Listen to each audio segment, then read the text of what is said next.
ఓం నమ శివాయ. హరే కృష్ణ. అయితే కిందటి వీడియోలో మనం శంతనుడికి గంగాదేవికి వివాహం జరిగిందని తెలుసుకున్నాం కదండి. ఈ వీడియోలో దాని తర్వాత ఏం జరిగిందో మనం మాట్లాడుకుందాం.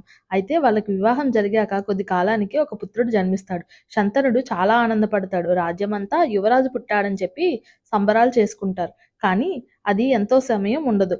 ఆ పసిబిడ్డను తీసుకొని గంగాదేవి గంగా నదీ తీరానికి చేరుకుంటుంది. అక్కడ అందరూ చూస్తుండగానే ఆ పసిబిడ్డను గంగలో కలిపేస్తుంది. శంతనుడి మనసు చాలా కలత చెందుతుంది. కానీ ఒక్క మాట కూడా మాట్లాడడు. అయితే దీని తర్వాత కొద్ది కాలానికి మళ్ళీ రెండో పుత్రుడు జన్మిస్తాడు.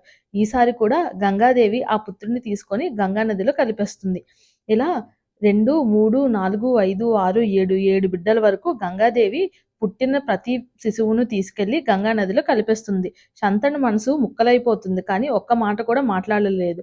ఏమైనా మాట్లాడాలి అంటే ఆయన ఆమెకిచ్చిన మాట గుర్తొచ్చి ఆగిపోతాడు. అయితే ఈసారి 8వ బిడ్డ జన్మించాడు.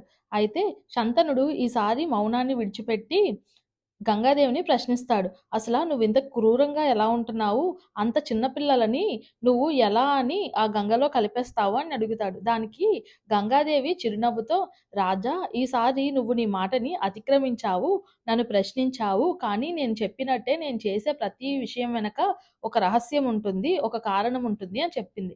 అయితే ఆశ్చర్యంగా శంతనుడు గంగాదేవి వైపు చూస్తూ ఉంటాడు. అప్పుడు గంగాదేవి రహస్యం బయటికి చెప్పడం మొదలుపెడతారు. రాజా, ఈ 7 శిశువులు ఎవరైతే నేను గంగలో కలిపానో వాళ్ళు సాధారణ మానవులు కాదు, అష్టవసువులు అనే దేవతలు. అయితే ఈ అష్టవసువులు ఒకరోజు వశిష్ఠ మహర్షి ఆశ్రమానికి వెళ్తారు. అక్కడ దివ్యగోవైన నందినిని తీసుకువెళ్లాలని ప్రయత్నిస్తారు. విషయం తెలిసిన వశిష్ఠ మహర్షి వాళ్ళకి ఒక శాపం ఇస్తారు. మీరు భూమి మీద సాధారణ మనుషులుగా పుడతారు అని చెప్పి వాళ్ళకి ఆ శాపాన్ని ఇస్తారు. తప్పు తెలుసుకున్న అష్టవసువులు ఆయన్ని బ్రతిమిలాడడం మొదలు పెడతారు.